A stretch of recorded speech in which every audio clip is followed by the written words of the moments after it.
What's going on, ladies and gentlemen? Welcome back to the Mock Draft Guy YouTube channel. And today, I'm super pumped to get you guys a brand new 3-round mock draft. Now, I don't want to say as long as I can, but I sat back and I watched other content creators put out their mock drafts. And I said, let's just wait. There's a few dominoes that still have to fall for the most part. Really, what I was waiting for was Justin Fields getting traded. And at the time of recording last night or yesterday, late afternoon, Justin Fields did get traded. So I figured that to start this new week here, basically a week after the legal tampering period started, this would be a good time to drop a brand new 3-rounder. I haven't done a 3-rounder since I think week 15 or 16 of the NFL season. So I'm really excited to get this one out to you guys. A little wacky, but I like to give a different perspective than your run-of-the-mill mock drafts. Not to say that other people, don't have great opinions, because obviously they do, but it's nice to see something a little different. That's what mock drafts are about. Different scenarios. Nothing's ever wrong. Things could not be great, but nothing's technically wrong. So I'm super excited to get this out to you. So we're going to get it started right now here. Now, the one thing I love, usually these first two picks, I don't give any explanation to. And I'm going to start it off with saying that we could finally put the dispute to rest. Caleb Williams is going to be the pick at number 1 here. Tyson Bagent, it doesn't seem like a good starting quarterback, even with Marvin Harrison Jr. on the roster. So, yeah, that's going to ixnay that forever at this point. I think the draft starts at number 2. I don't think there's any way Chicago trades the number 1 overall pick at this point now. They'd be crazy, because who are they going to have start for them? Unless they get someone down the board like Spencer Rattler in round 3 or something like that. But that would be bananas. We're going to stick with Caleb Williams. Number 2 is where I don't necessarily think the draft starts, but it kind of does, because I still think that there's a debate for the number 2 overall pick. I lean a little bit more towards Jaden Daniels. The reason being is just the way that Cliff Kingsbury likes to run his offense. And with a defensive-minded head coach and Dan Quinn, doesn't really have too much say with a new GM, a new regime, all that kind of stuff. Of course, Dan Quinn has a say, but you know what I mean. He's not running the offense. He doesn't necessarily have a hand in the offense for the most part. But Cliff Kingsbury likes a little bit more of a mobile, a little bit more athletic quarterback. That's not a knock against Drake May. He's also athletic in his own right. But I think Daniels just kind of fits that Cliff Kingsbury offense a little bit better than May does, and that's going to be the advantage for me. I mean, they're very, very close, in my opinion. The one thing I don't like about Jaden Daniels is he just takes way too many big hits. He has a slender frame, but as a football player, he's an absolute baller, and I think he's going to be a great franchise quarterback. We're rocking with him at number 2 overall. Number 3 is interesting. There's been reports that say that the New England Patriots, and everything is smoke screens at this point, we can't really put any stock into what any report is really, to be quite honest with you, even from credible sources like Albert Breer, Adam Schefter, all those guys, Ian Rappaport, we don't really know, to be honest with you. So at number 3, it seems like if Drake May is on the board, that is not the quarterback that the Patriots brass are really looking at here. I think that this is a really, really good trade down spot here. If they value JJ McCarthy that much, they might stay at number 3 and take him. I would not be shocked if his name is called number 3 to the New England Patriots on draft day. Be that as it may, I think what really solidified a trade back, at least from the Patriots side of things, was Minnesota grabbing that second first-round pick this year from the Houston Astros, from the Houston Texans. Because for me, the draft capital that the Minnesota Vikings hold is top 3 draft value. I think packaging 11 and 23 and probably a first-round pick next year gets you the number 3 overall pick. And that's what we're going to do here. Drake May is still on the board. The New England Patriots seem like they want to trade down, or at least are interested in entertaining the idea of trading down. So that's what we're going to do. It's going to cost 3 first-round picks, but maybe more in real life, but this gets the job done here in this mock draft simulator. They were willing to spend apparently 4 or 5 first-round picks to move up last year and get Anthony Richardson. I think Drake May is going to be a better pro than Anthony Richardson. That's just me. I think he's also going to stay on the field a little bit more. I think Anthony Richardson's a fantastic player, but I think he's going to have trouble staying on the field in his career.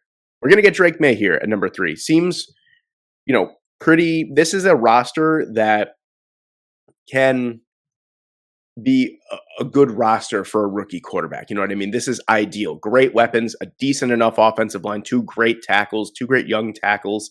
The defense is on the rise with Brian Flores here. I think I'm willing to spend the 3 first-round picks to move up. And not only that, they're also projected to have like $135 million in cap space next year. So you're looking at a very quick turnaround, in my opinion, for the Minnesota Vikings. A very like Green Bay Packers-esque turnaround where you go from Kirk Cousins to Drake May. And, you could be still fighting for the playoffs or even make the playoffs like the Green Bay Packers did.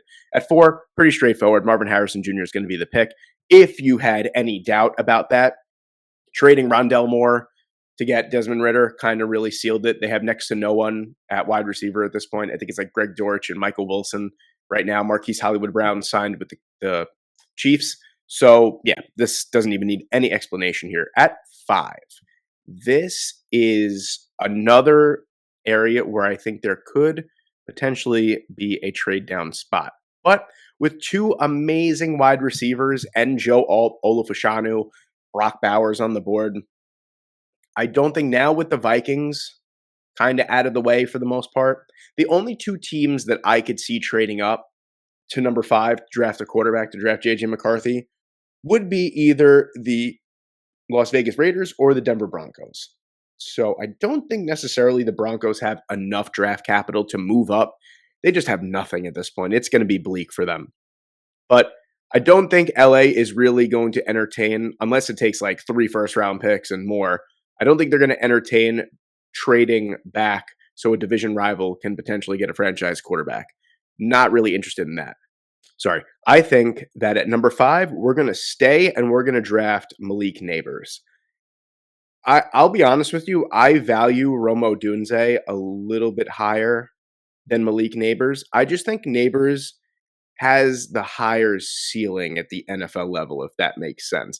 I think he's a little bit more dynamic than Rome Odunze is, and I think that's what we need. I mean, Keenan Allen's gone. Mike Williams is cut. There's next to no one at the wide receiver position. Darius Davis, Josh Palmer, guys like that. You need a alpha receiver, and I think Malik Neighbors can be that for Justin Herbert and the LA Chargers. Now, you have the New York Giants here at number 6. JJ McCarthy, who is rumored to be their favorite quarterback, is on the board. I don't think that they draft a quarterback here. After signing Drew Lock, after saying that Daniel Jones is the starter, even with JJ McCarthy on the board, I think this is a trade down spot for them. I think they're looking to recoup a little bit of value back from that Brian Burns trade. Amazing trade for them, by the way. The Giants, to me, have done a really, really good job this offseason. I know they lost Saquon to a division rival, but it didn't really seem like Saquon was that interested in re-signing with the New York Giants anyway. I think that they need to recoup a little bit of draft capital here. I think the Raiders are going to make the call. The Raiders seem like a team that are going to be aggressive this year in trying to make a push to make a serious run at the playoffs. And I don't think Aiden O'Connell is that guy. Do I think JJ McCarthy is that guy? Maybe in time, maybe not right now. I think it's going to be a little awkward at the quarterback position, but I think if he's still here at number 6 and the New York Giants are here, I think this is a trade down spot, to be honest with you. I really do think this is a trade down spot, even with McCarthy on the board. The Denver Broncos are going to want to try, but I don't think they have the capital really to move up. I really don't. I think the Raiders are in a much better position here. Who am I looking for? The Giants. So we're going to make that trade. I believe this is the trade that I made in the simulation that I ran before. I think it was 2 seconds got us this. It did. So they move back 7 spots. They pick up a second round pick. Now they have 2 second round picks again for this simulation. And we're going to take JJ McCarthy at number 6. At number 7, it's tough. Rome Odunze is on the board here. I would love to put Rome Odunze on the Tennessee Titans, but with the moves that they made in the offseason, it makes me think that they're going to either address offensive line or maybe the pass rush or secondary here. Terrion Arnold is interesting. I'm going to take Joe Alt, though. I feel like that's a no-brainer. They're really, really investing in the offense surrounding Will Levis. They got Tony Pollard. They got Calvin Ridley. I really like what they're doing here. They still have DeAndre Hopkins. They have Treylon Burks. They have Chigozie Okonkwo as well. I love saying that name. So I think investing in the offensive line here, going best player available on the board, that's going to be Joe Alt.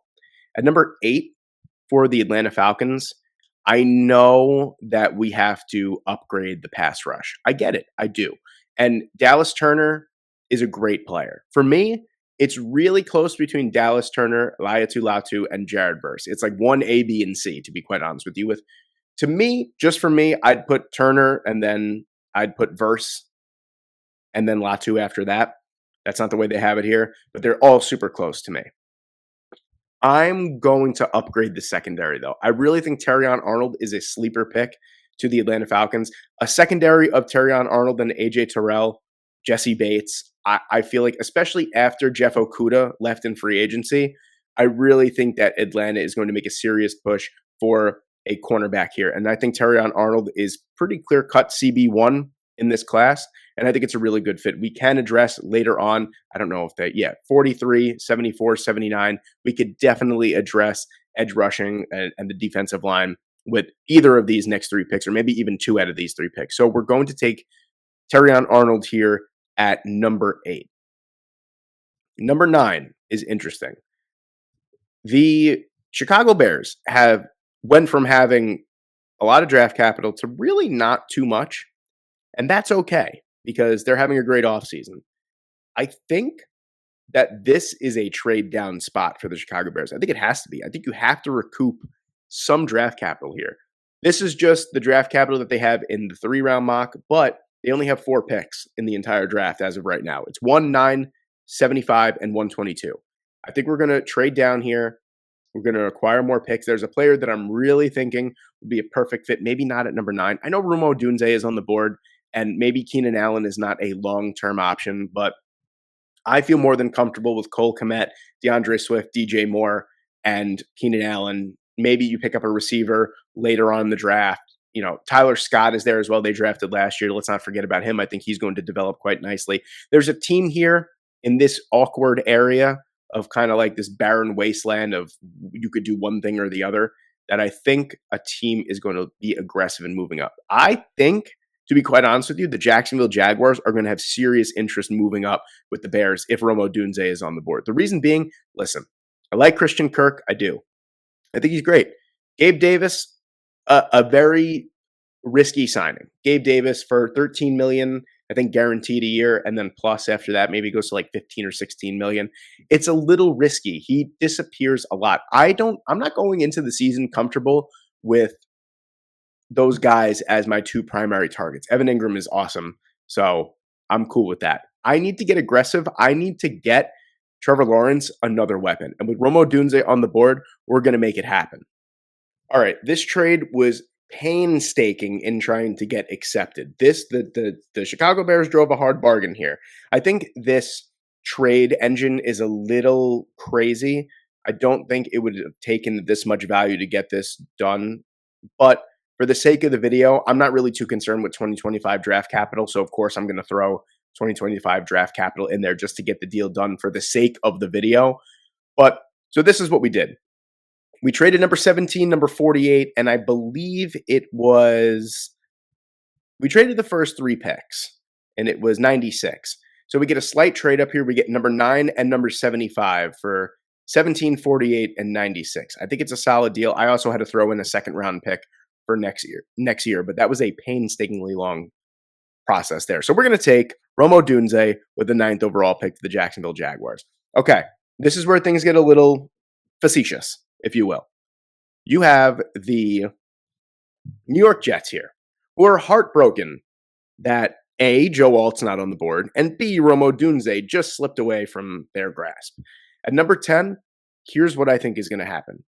It is very possible that T. Higgins is traded maybe before the NFL draft, but it's very possible he's traded on draft night. We've seen it happen with A.J. Brown.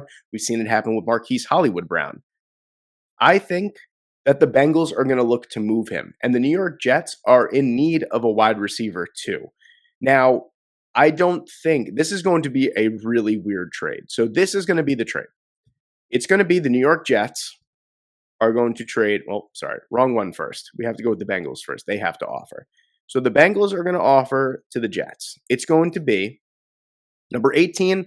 We're going to use, this is important, people, because I know people are not going to listen to this, and they're going to say, that's crazy to move up from 18 to 10 and to give up a first-round pick.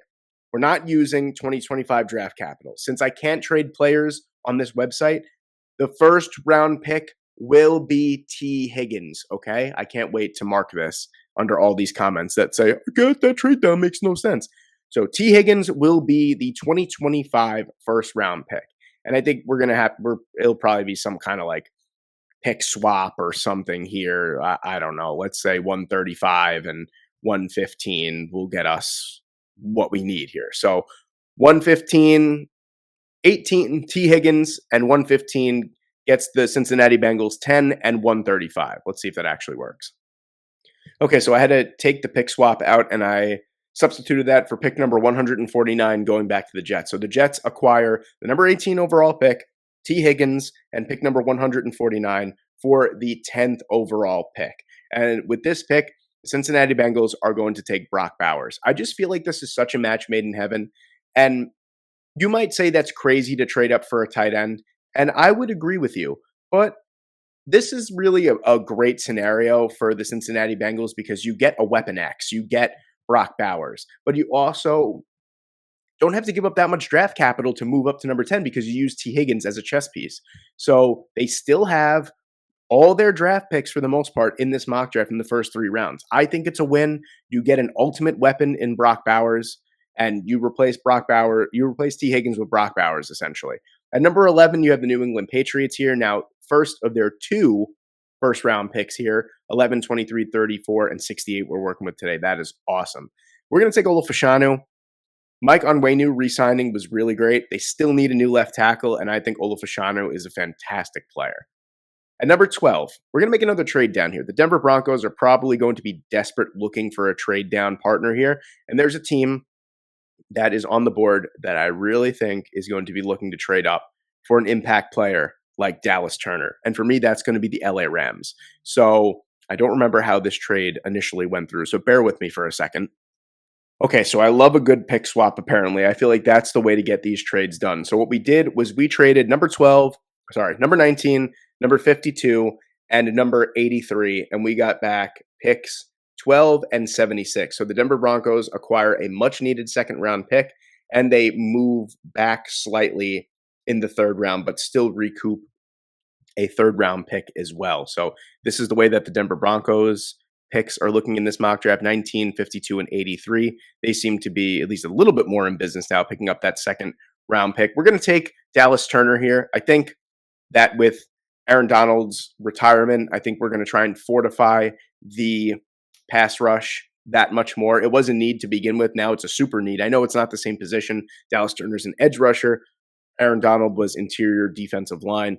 But, this team is not afraid to work with less draft capital. We've seen it before. They're going to be aggressive in moving all up and down the board for the players that they want. And I think Dallas Turner is a perfect fit for the LA Rams. At 13 here, we need an alpha wide receiver for the New York Giants. And someone that's been sliding up the board quite often lately has been Brian Thomas Jr. That's going to be the pick here for me. 6'3", I believe 212 pounds, super speedy, really great in the air. I know his route tree is a little limited at this point, but with a little pro-level coaching, I think he's going to be really great at the next level. And if you're going to invest in Daniel Jones or Drew Lock, and you're going to build a team around them, you got to get them an alpha wide receiver, and that's exactly what Brian Thomas is here at number 13. At number 14, I'm going to go a little bit different here. I'm looking for a left tackle of the future. Trevor Penning has not worked out up until this point. I'm really not willing to give him another shot at left tackle. Maybe I'll move him inside, even though he's like 6'7". I don't know how that'll work exactly. But we're going to replace him with another monster among men here. And for me, that's going to be Amarius Mims. This is a guy who, yes, he doesn't have a lot of experience, but he also has the chops to play left and right tackle, which a lot of these guys technically don't. So I usually like to keep them in their own position. Left tackle, right tackle are 2 completely different positions. But Amarius Mims has experience on the right side, but also has the frame and the overall athleticism and intangibles to play left tackle as well. So that's what we're going to do. We're going to fortify the offensive line here. We're going to get younger at a very expensive position, and we're going to take Amarius Mims at number 14. At number 15, you have the Indianapolis Colts. Excuse me as I check my notes. Now, with Brian Thomas off the board, I feel like I'm less inclined to take a wide receiver here at number 15. We still have a decent amount of picks. We got 46 and 82. I'm not necessarily concerned with getting a prototypical X wide receiver or, a Z wide receiver, whatever it may be. I'm going to fortify the secondary, and I'm going to take Quinyon Mitchell. Just a great fit in Gus Bradley's defense. I mean, he's one of those prospects that every time you have a question for him, he just answers it.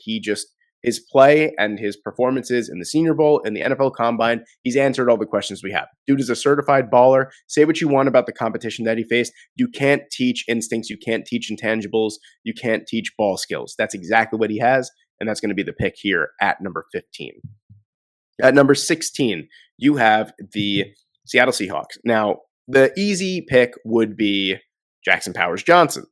That's not what we're going to do here. We're going to take Troy Fautanu. And the reason why is Fautanu is someone that easily right now could start at guard for the Seattle Seahawks. Not only that, the long-term outlook of Abe Lucas's career, we're not necessarily certain on. He also has the size and tested out very well at playing the tackle position. I need offensive line versatility for the Seattle Seahawks, and that's what I'm going to do. Don't get me wrong. Jackson Powers Johnson is amazing. He can play center, can play guard. I'm looking to really fortify the offensive line technically behind Abe Lucas and get someone that could still be a starter. And for me, that's going to be Troy Fautanu. Number 17, speaking of Jackson Powers Johnson, that's who we're going to take here at number 17. Chicago Bears signed Coleman Shelton. That's great. I don't think he's going to be their starting center. I think a trade back, I really wanted to take Jackson Powers Johnson at number 9, but I feel like I would have lost all credibility even if I took a center at number 9. So we moved back 8 spots, and he's still here on the board, and that's who we're going to take. We're going to fortify the offensive line. We have the weapons now. We have a good defense that we could fortify a little bit later on in the draft. We need to upgrade the offensive line where we can. We have Caleb Williams. We are investing fully in Caleb Williams. We're going to get him a center that could also play guard that is exceptional, and that's going to be Jackson Powers Johnson. And number 18, you have my New York Jets here. This is great. This is honestly, I really wish that this is how some things worked, because now we have, don't forget, now we have T. Higgins. We moved down 8 spots. Don't get me wrong. We signed Tyron Smith. We traded for Morgan Moses. That's great. Not long-term solutions. I'm taking Talisi Fuaga here. Definitely. This is someone that I feel like even if he doesn't get a chance to start at tackle, even though he does not have a collegiate start under his belt at guard, he has great guard size. I feel like he's such a great player, a malleable player that could probably play there if you need him to. Like another version of Elijah Vera Tucker, basically. That's what we're going to take here. We're going to take Talisi Fuaga at number 18. At 19, you have the Denver Broncos, and we are going to take Laiatu Latu here. I mean, just kind of throw a dartboard at whatever prospect is on the board, and I could make an argument that the Denver Broncos need that player. He's the best player on the board right here at number 19. No reason why we shouldn't take him. The Denver Broncos kind of have to start from zero. The defensive line needs to be retooled. Offensive line needs to be retooled. Weapons need to be retooled. I was considering Adonai Mitchell here, but I think it just makes more sense to fortify the defense. So we're going to take Latu. At number 20, we are going to go for a left tackle here. Now, don't get me wrong. I love J.C. Latham. I don't think Latham is a left tackle at the NFL level. He also has 25 career starts at right tackle. Not a fan of moving a right tackle over to left tackle, going up against the best athletes in the world and saying, have at it. He's great. Don't get me wrong. I want a natural left tackle. That's going to be Tyler Guyton for me. Maybe not the most popular pick for Steelers fans here, but this is a big-time need. I was considering Zach Frazier. I was also considering a wide receiver, but I don't remember, and please, Steelers fans, let me know in the comment section. Off the top of my head, I don't remember when the Steelers drafted a wide receiver in the first round. So these 3 guys here, I think, would be awesome fits. I just don't see them taking a wide receiver in the first round, even though they traded Deontay Johnson. They kind of sort of fortified at least part of the secondary with Dante Jackson. I could see corner here, not really one that I particularly like for the Steelers. Nate Wiggins doesn't really play that Steelers style. Kool-Aid McKinstry could be interesting, but we're going to hold off on that. We're going to fortify the offensive line. We've been investing in it for the last 2 years. We now have Justin Fields. We now have Russell Wilson. We got to protect these guys. Tyler Guyton is going to be the pick at number 20. At number 21, you have the Miami Dolphins here. Christian Wilkins is gone. The defensive line is in shambles. There's someone here that can change that. That's going to be Jerzon Johnny Newton. If they want to stay in a 3-4, if they want to stay in an odd front, he's a perfect fit to play 5 tech, 3 tech, 2 7, wide 9, whatever you want, he could play. He's an incredible player. Chop Robinson, to me, edge is a sneaky need. I just think defensive line, interior defensive line, is more of a need here. You could argue that they need interior offensive line here. I get it. Graham Barton is interesting. You can move a couple of these guys inside Kieran Amagaji. Well, we don't want to take Kieran Amagaji at number 21, but we're going to stick to our guns here. We're going to take Johnny Newton at number 21. And number 22, this is simple for me. Defensive line, offensive line, Howie Roseman's game. Jared Verse is still on the board. Jared Verse is the pick. Thank you very much. We're moving on. Number 23, you have the New England Patriots with their second first-round pick here. I'm taking Keon Coleman. One thing that we need to understand about Keon Coleman is, yes, he ran 4.6. But if you look at his athletic numbers besides for the 4.6, he's a fantastic athlete. Yes, he ran a little bit slower. I'm not worried about that. This is not N'Keal Harry 2.0 for the New England Patriots. This is a much better, more polished, more well-rounded wide receiver than N'Keal Harry ever was. I think he's going to be absolutely fine at the next level. I know 6'4" and above wide receivers, it always comes with an asterisk. I get it. But scout the player, not the helmet. I think Keon Coleman is way more athletic than people give him credit for. He's a prototypical X receiver at the next level, and that's exactly what the New England Patriots need. So we're going to walk away with Keon Coleman here. At 24, you have the Dallas Cowboys. Pretty simple here. Offensive line is a must. It needs to be upgraded. Don't really care who's on the board. I'm taking the best available player at the offensive line, and that just so happens to be J.C. Latham. That's going to be the pick at number 24. 25, you have the Green Bay Packers. Even after signing Xavier McKinney, I think that secondary is still key here. With some tackles, I'm not really a fan of these guys being first-round picks here. I could see Jordan Morgan. I could see Patrick Paul sneaking into the first round, maybe. Guard Barton as well as someone that intrigues me. Just versatility. He could play all 5 positions at the offensive line. I'm going to stick with my guns. Going to go to the secondary here. Going to take Cooper DeJean.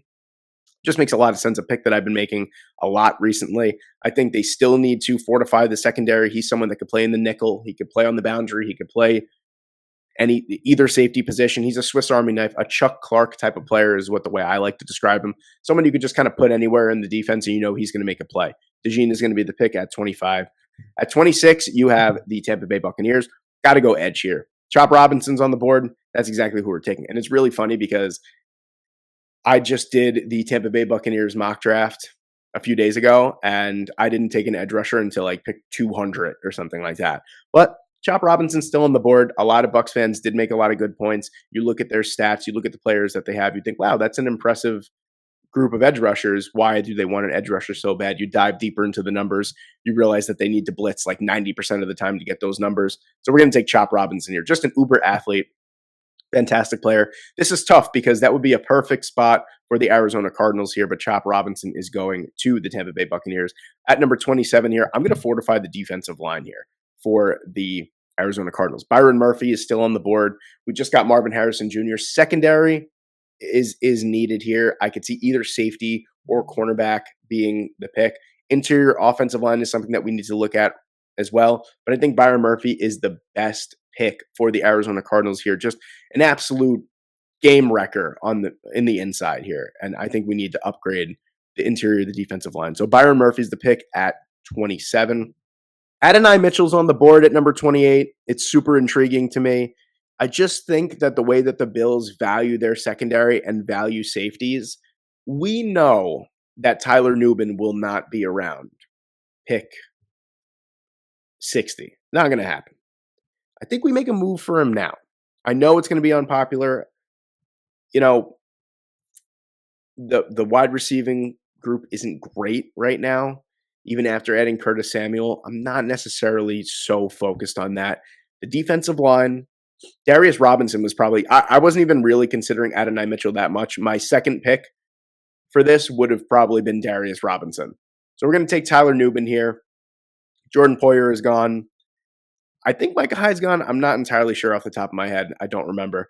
But Tyler Nubin is going to be the pick at 28. At 29 here, even after bringing in some secondary help. I still think we need that alpha cornerback one. And someone whose draft stock took a tiny bit of a hit is Nate Wiggins. I still think he's a perfect fit here in Detroit. Just someone that could, run for days as well, has amazing recovery speed.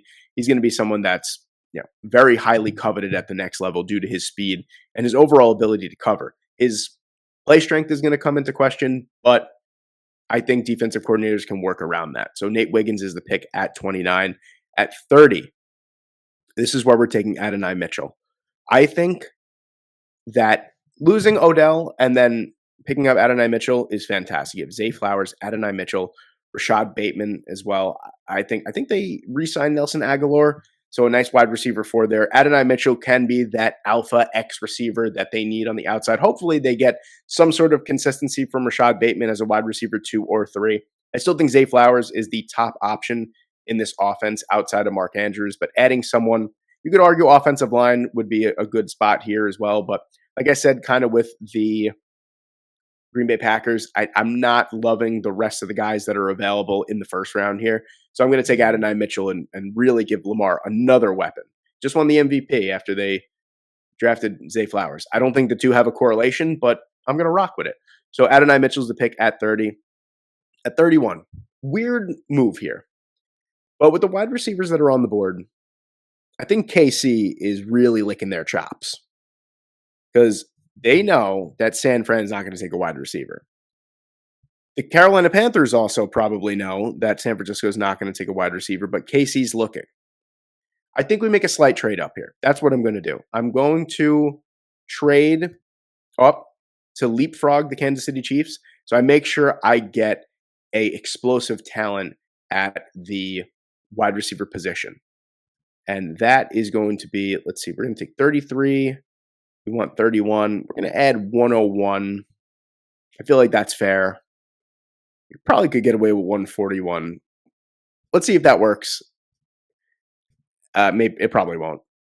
Yeah, okay. So we're going to have to add 101. I didn't even think about it. When I was running the simulation before, I was like, oh, 101 makes a lot of sense. But then I was like, maybe we'll see if we can get it for a little bit cheaper. But we cannot. That's fine. We need to solidify the wide receiver position. This is exactly what we're going to do. This should go through pretty perfectly, and it does. We move up. We leapfrog the Kansas City Chiefs, who maybe aren't looking for a wide receiver at this point, but I really can't. With Adonai Mitchell coming off the board, I can't take a chance as a Carolina Panthers GM. We're going to take Xavier Worthy, explosive athlete, someone that could really blow the top off the defense and give the Kansas City Chiefs, the Carolina Panthers, exactly what they need on the offense. They need a threat to score on every play, and that's exactly what Xavier Worthy is. And then with the last pick in the first round here, a couple of really nice players still on the board here at some interesting positions. Defensive tackle, edge, even Darius Robinson, someone that has alignment versatility. Linebacker is something that is a need as well. Edgerrin Cooper. We know that the Kansas City Chiefs value positional ranks a little bit differently than other teams, or at least that's what it seems like recently. But with L'Jarius Sneed probably on his way out at this point, I'd be shocked if they retain him. Kool-Aid McKinstry is still on the board, someone that took a little bit of a hit in his draft stock because of his he had a foot fracture, I believe, so that automatically will scare some teams off for some reason, even though I've seen players come back from foot breaks and foot fractures multiple times, whatever. It falls right into Kansas City's lap here. We get a boundary corner who might be the smartest defensive back in the entire draft class. Just seems like a perfect plug-and-play starter for the Kansas City Chiefs once they trade eventually L'Jarius Sneed. So Kool-Aid McKinstry is going to be the last pick of our first round here, and then I'm going to come back to you with round 2 and round 3. All right, ladies and gentlemen, so I'll be honest with you guys, this whole weekend I haven't really been feeling great. I'm trying to save my voice as much as I possibly can, so I'm going to show you guys round 2. I'm not going to be going over really the picks. I'll be more than happy if you guys have any questions, concerns, anything. Please just let me know in the comments section below. Again, I'm sorry. I know this isn't usually how I do these 3-round mocks, but I've had this planned for quite some time, and I've been feeling under the weather the last few days, so I kind of want to save myself for the most part. So this is round 2, so go ahead and pause whenever you can to take a look at the picks. I will give you guys a couple seconds here. And then I'm going to go to round 3 here, and I'm going to show you guys. So I owe you guys another 3 round mock draft very, very soon because, like I said, voice haven't been feeling that great. So I'm going to try and keep it as short as I possibly can. If you guys have any questions, concerns, please let me know. I'll be happy to comment back as soon as I possibly can and give you guys a little bit more clarity. But here's round 3 as well. So I really appreciate you guys. Thank you guys so much for watching today. Let me know what you guys think. I do love doing these. I will be doing a 7 round mock draft when the draft gets a little bit closer. So that's going to entail quite a bit, but I'm certainly up for the challenge. So thank you guys so much for watching today. I hope you enjoy, and I hope I see you in the next one.